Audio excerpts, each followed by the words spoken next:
Hi. So, what exactly is this good life that we read about and is sold to us in every corner, every nook and cranny? I think it's characteristic features, if not all of what I'm going to mention. Certainly this includes key elements. It's a pursuit of pleasure over pain. It's a pursuit of abundance over scarcity.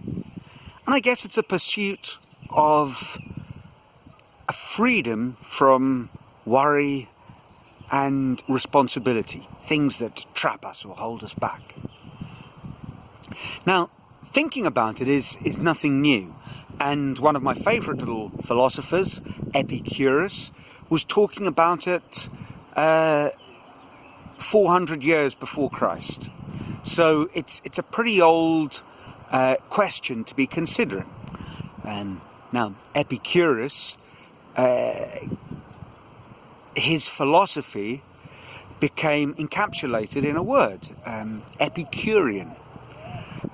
There are publications called The Epicurean, which is apparently a gentleman's publication outlining all the things that a man of wealth, power and leisure will enjoy.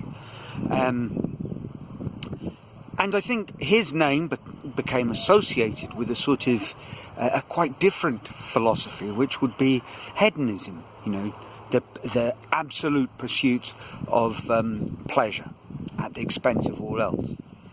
Now, I have to confess, I haven't read anything written, a book by Epicurus, and it's not just laziness or plagiarism. It's simply that apparently they don't really exist anymore. What little we know about him is gleaned from fragments and secondary sources, and in my case, a tertiary or even more distant source, the English-Swiss philosopher Alain de Botton, who's gone a long way to popularising philosophy as a means of dealing with the stresses and strains of everyday life. And in his book, The Consolations of Philosophy, he talks about the pursuit of happiness, which is obviously very linked to what we're talking about if we talk about the pursuit of the good life.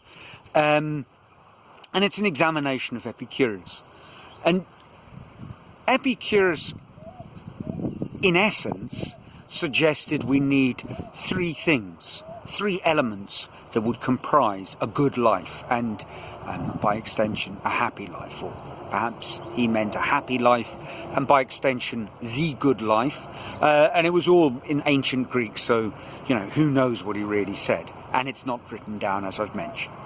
But these are the three elements. First of all, we need friends. We need freedom. And we need the space to think. Now, if you kind of put that together in one fourth edition, which in Alain de Botton's book he highlights with a quote, which I'm sure isn't exactly what was said, but captures the spirit of things. Give me a pot of cheese and some friends, and I will have a banquet. So Epicurus, although he became famous for being a sort of 4th century BC hippie, peace and love, San Francisco, 1967. Free love, food, parties and the rest of it.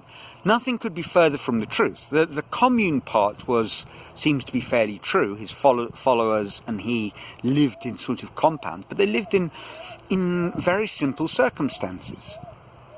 And what he essentially felt was that we needed good friends around us.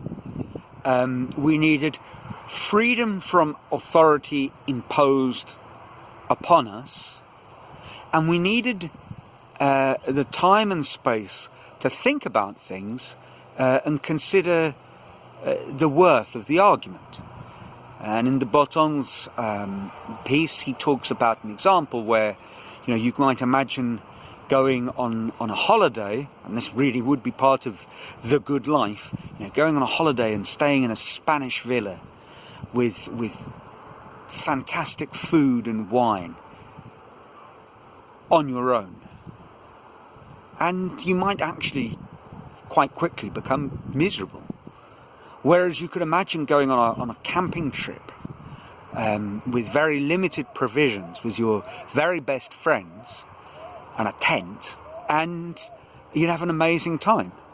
So in the end, by thinking about things and examining what truly will make you happy, you're more likely to stumble upon this mythical good life. Now, this last week I've been, in anticipation of this vlog, I've been thinking about what I've been talking about. And, you know, for me, certainly my travels and arriving in South America, in terms of this kind of Epicurean framework, I had an abundance of everything. I mean, well beyond what he might have said was necessary, and certainly the adventures that I started to undertake were perhaps nothing to do with that kind of discussion. They were perhaps adventures for adventure's sake. You know, and if I think about it, if I was trying to analyse it in terms of the things that Epicurus would have spoken about, an attempt to become more successful with the ladies, shall we say, was less about friendship and more about freedom. You know, the freedom from the tyranny of thinking that you're going to live a life alone. And I don't want to overstate that to make it sound like I was going through my life with some sort of lonely depression. You know, that also wasn't true. But perhaps that explains a little bit about what I'm trying to get at. You know, this good life that I've been referencing is, in a way, a sort of perversion of everything that Epicurus might have been talking about, because it's not about having a sufficiency of good friends, a natural freedom from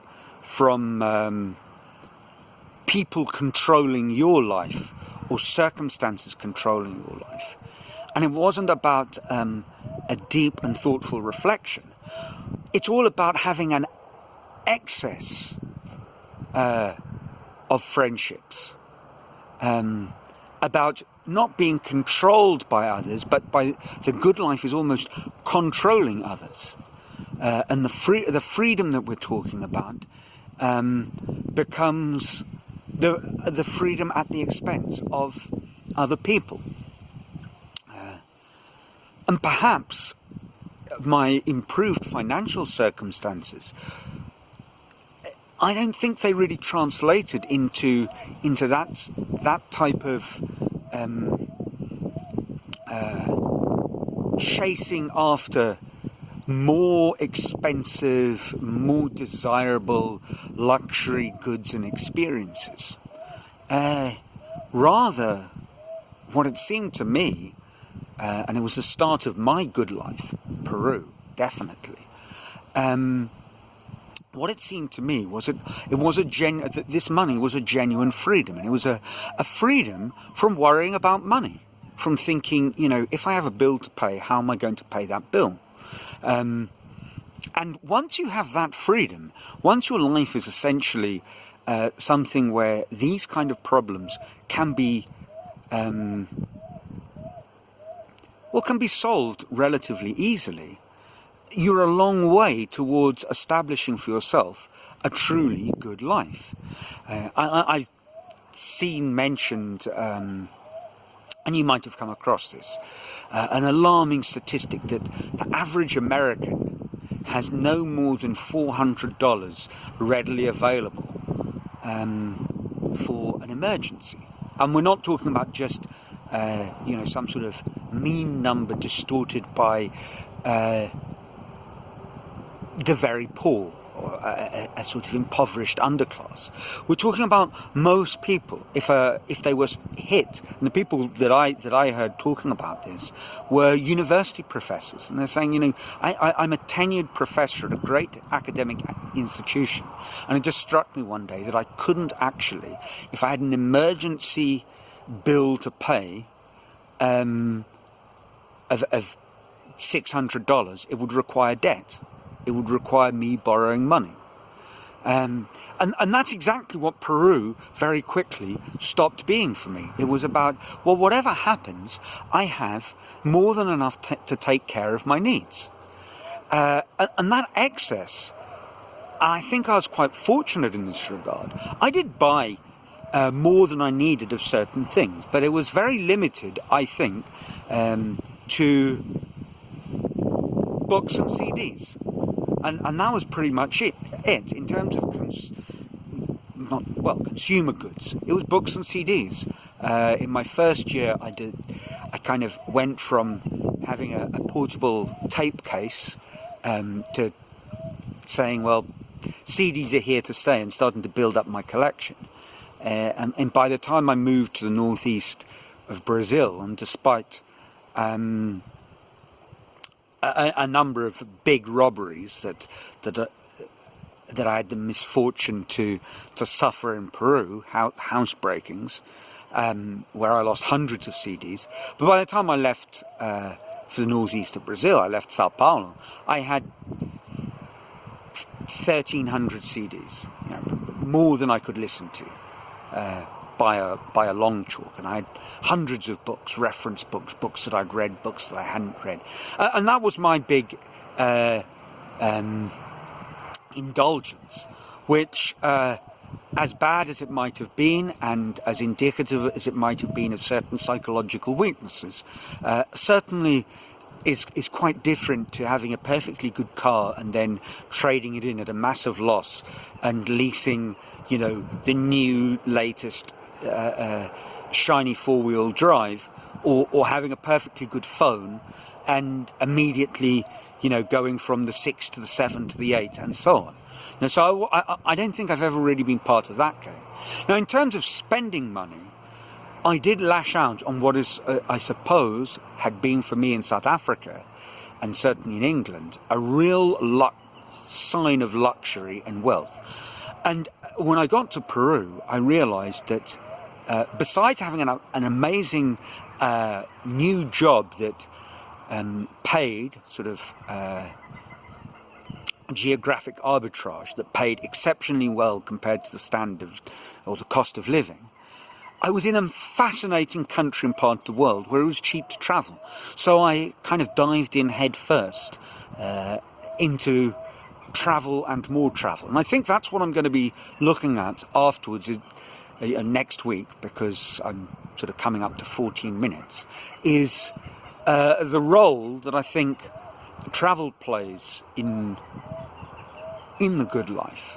And for me, it is something that it's not a nice little luxury add-on. It's an essential thing. I think it's something that we all need to do. So that's it for this week. A little bit more abstract, no sex, drugs and rock and roll, but they're not far away when I start travelling, I assure you. So until next week, from a slightly overcast and very sodden northeast of Brazil, ciao.